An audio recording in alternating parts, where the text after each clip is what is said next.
Hey guys, what's up? It's Trunks. I'm back at you guys with another war recap for Fulmen Morte. They went up against the Golden Goblins in the Midseason Champions War League Week 2. They just barely came out with the loss, losing 82-82 as far as total stars go, but we lost on the total destruction just by a little under 1 percentage point. The percentage was 91.50 to 92.73. The Town Hall breakdown was 3 Town Hall 11s, 9 Town Hall 10s, and 18 Town Hall 9s. As you can see, they were able to 2-star all of the Town Hall 11s, pull out a few Town Hall 10 3-stars, clear all of the Town Hall 9s on the Fulmen Morte side. We were able to 2-star all their Town Hall 10s. We were able to pull out a few Town Hall 10 triples as well, and we were able to 3-star all of the Town Hall 9s. With that being said, we'll go ahead and take a look at the first replay. It's going to be a Town Hall 11 dip on a Town Hall 10, going up against Caesar 2.0. We have Reinstein. He's coming in with the Gobo La Lune. He gets a single golem down on the mortar with a bowler to create the funnel. Drops a baby dragon just north of 9 o'clock with no air targeting defenses up there, and the archer tower preoccupied. The baby dragon's able to do work and get that funnel at the top portion of the base created. Drops in a trailing wizard, and then he's going to bring in his heroes, all three of them, and some bowlers as well to try to charge into the first air defense. And I believe he was going for the Inferno Tower. His bowlers began to walk on him a little bit. But that's okay because he's got his heroes in the core of the base, and they end up taking him out the whole bottom half section of the base. He gets a poison down for the clan castle to take out the loon. Queen steps up underneath the rage with the wizard, and they both beginning on working and taking out that hound. The bowlers and the barb king start taking out the bottom section of the base, and the Grand Warden switches over to give the aura to the bowlers so that way they stay up a little bit longer. Queen steps up into the core of the base, ends up taking out both sweepers and an air defense in the core, and then begins working through the rest of the base. The bowlers continue the trail. They have the hound lock onto them, so it doesn't do much damage, and they're able to take out a few extra additional buildings. He then begins the La Lune portion by bringing in a hound from about 7 o'clock with some loons trailing in. Brings in a second hound to make sure that if the first one goes down, that the loons are not going to be injured. Then begins just trailing in more loons surgically around the base, dropping haste where they are needed to get into the important defenses that he needs to take out. Trails in a third hound onto the top air defense, and then just gets additional loons in on the top side as well as some more haste so that way the loons can get into the base. The queen steps up underneath this expo right here, and as she does that, the loons step up to take out the expo and end up dropping her with the splash damage that they deal. Then at this point, he just has about 15 loons still standing on the base. He drops a heal on the final Inferno Tower, and the loons take out the last few defenses. We'll put this in ×4, as the rest of this base is just basically cleanup at this point in time. Good, solid Town Hall 11 dip on a Town Hall 10 that was able to keep us in contention with winning this war. We just had a few hiccups up top. They had some really good base building that threw us for some loops, and they were able to pull out the win basically from some of the fails that we had up on the top side of the base. The Town Hall 9 play was extremely exceptional. I believe we actually were able to scout most of the 10s, if not all of them, with Town Hall 9 attacks. The next one that we're going to look at, though, is Claudio coming in on Mega Baby. He's coming in with a single golem, a few giants, and bowlers to create the funnel. As soon as that happens, he's going to get a jump down and go straight in.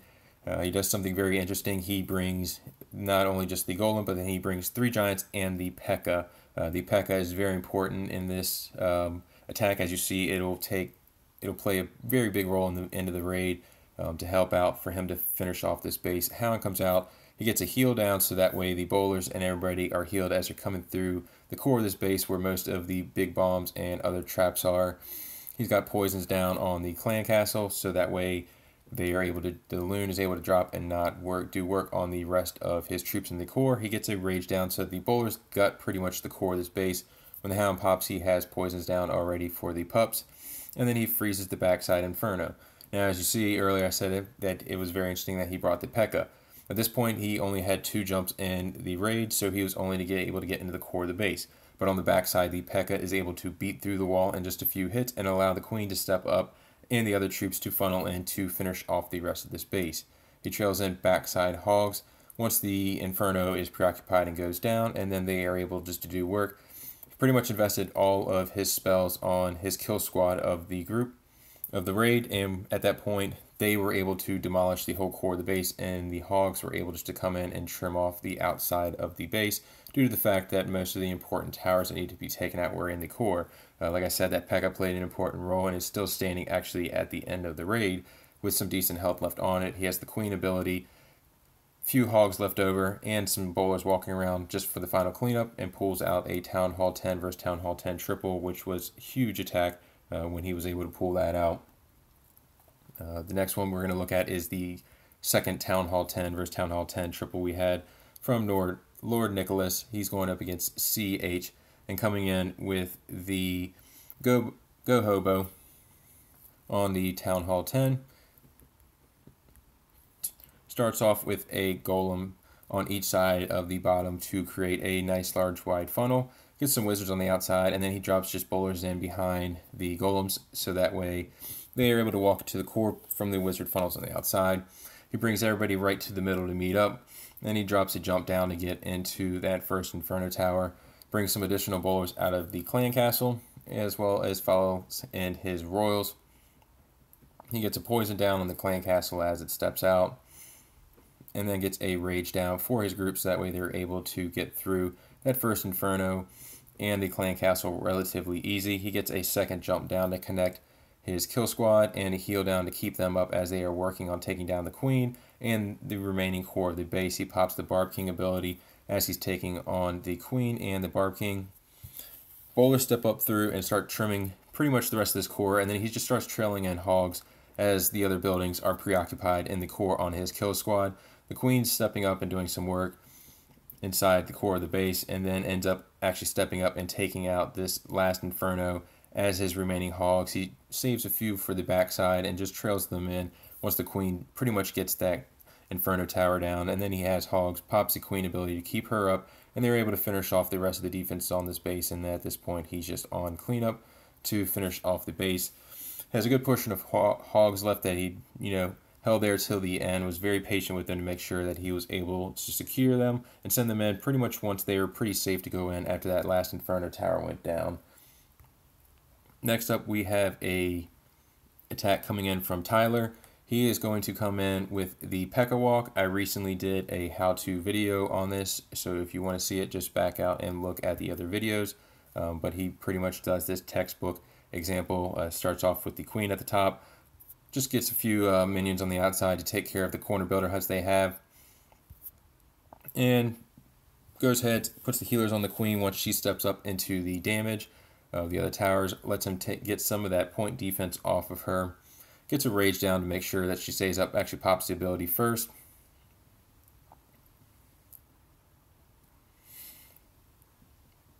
He's able to get the CC lure because the Queen, I believe, steps up into the range of that clan castle, comes out of Hound, and he just gets a rage down at this point on the Queen, trails in 2 additional wizards to help get through that Hound faster, and then he's able to just put the poisons down to take care of the lava pups. He gets the Barb King in at 9 o'clock to go ahead and start clearing the trash on the outside. This will keep the P.E.K.K.A.s and the Valkyries in the core of the base instead of letting the trail to the outside. Gets a rage down for his kill squad so they're able to get through those walls quicker, and at this point he trails in bowlers behind the kill squad with some rages down in the core. The P.E.K.K.A.s and the Valks at this point just essentially walk through the walls, and the bowlers and the Queen gut the core of the base and the remaining towers that are around it. The Barb King's still working down on the bottom side, just cleaning up the trash so that way all the troops stay in the core of the base. He's got 2 Hogs left and 2 loons that he's just waiting to drop in wherever he sees that they are needed on a tower that's just straggling behind. He's got the bowlers still working with healers on them, gutting the core. The Queen is slowly working through that wall, but then she steps up and is able to take out the backside of this base. He trails in 2 loons on the backside.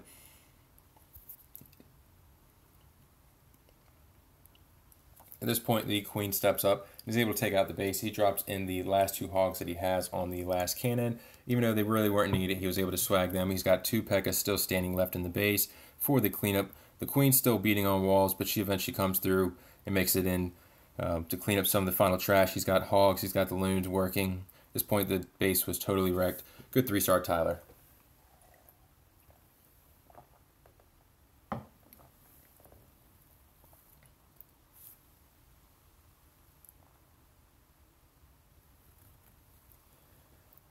The next attack we're going to take a look at is from Clouds on Strong A. He is going to come in with the Stoned Go Hobo, coming in from at 3 o'clock, or actually 2 o'clock. Brings in 2 golems right now, with a couple wizards behind him, make a nice wide funnel. Sends down the test wall breaker that actually triggers the trap, and then he brings in his other wall breakers. He gets a split on them, but has an additional wall breaker that he's able to get down. Trails in the heroes and the queen behind. My correction, he actually comes in with only 2 golems, so this will be a Shattered Go Hobo. He gets a Rage down on the kill squad and a Poison down on the clan castle. He has a double jump to get himself across the base.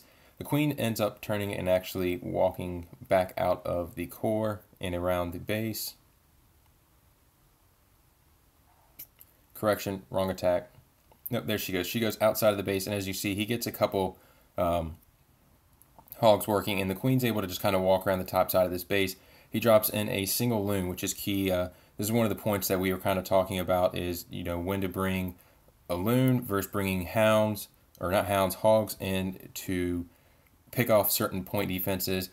He brings in a single loon up top, which is key because if he brought in hogs, he would have had to use 3 to 4 hogs to get through the cannon and the wizard tower up there. But he's able to trail in his kill squad and the remainder of his hogs from the bottom side as the queen continues around the top. The key about this, though, is he used a single loon to take out those 2 towers. Had he used hogs, he would have had less kill space, and he probably would have had to pop the queen ability. But since he was able to bring in that single loon, he was able to save the queen's ability. And at the backside, when he does take on the queen, he still has his ability, so that way he is able to drop the enemy queen. And then he's able to finish up the remaining of the base with the cleanup troops that he has. He has a few minions. He has the queen still standing, and some bowlers working in from the bottom with a wizard as well. Solid attack when knowing to recognize when to bring in a few loons or when to just have all hogs. Very solid scouting. I don't think he necessarily planned to have that loon for that time when it came in, or for his queen to walk out of the core like that, but he was able to recognize that and use that loon in all of its effectiveness. Next up, we have Kelser coming in on Carnage. He is coming in with 3 golems and a handful of wizards and a ton of loons. No hounds on this base, but he starts off by dropping a single loon down there on the bottom mortar to go ahead and take it out. He's working on some other cleanup trash on the outside, and then just creates a really large wide funnel, so that way when he starts to bring in his golems, they are able to just target right where he wants to go. Has a good funnel created now up at 12 o'clock with a golem going in. He has a bunch of wizards there that will step up and take out that Barb King. Trails in a second golem down at 3 o'clock and gets some more wizards down behind them to finish off creating the funnel. Then trails in a third golem at 2 o'clock. He gets the queen down behind that, sends in the test wall breaker to make sure there is no traps there. And at this point, then he's able to send in the rest of his wall breakers to open up the core of the base. Trails in behind the golems, his bowlers and Barb King.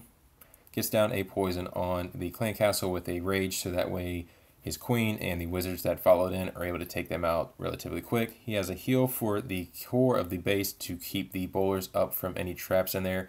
And then he basically brings a second jump to get into the final air defenses and the queen on the backside of the base. At this point, he's able to just trail in loons around the whole side of the base, targeting the selective point defenses that will basically target his loons. Very smart scouting to recognize that he was able to get all of the air defenses, and no need for a hound when you're able to get everything with your kill squad and then bring a mass amount of loons on the backside. He's got 6 loons still in the bag that he is able to swag here at the end. He's got a queen ability. He's got bowlers. He's got wizards already working on the cleanup, but he goes ahead and gets down the final loons that he has. Just to go ahead and get this attack done sooner. Pops a queen ability so that way she's able to step up and help with the cleanup. Overall, very solid attack, knowing when to scout and bring just a ton of loons and no need for a hound on that. It was a solid war overall. Golden Goblins was able to get the final on us and pull out the W. But it was a lot taken away and learned from this war. We'd like to congratulate them, and we will see them in the future down the road. At this point, if you guys have any comments or questions, you can leave them down in the comment section, and I will try to get back to you guys.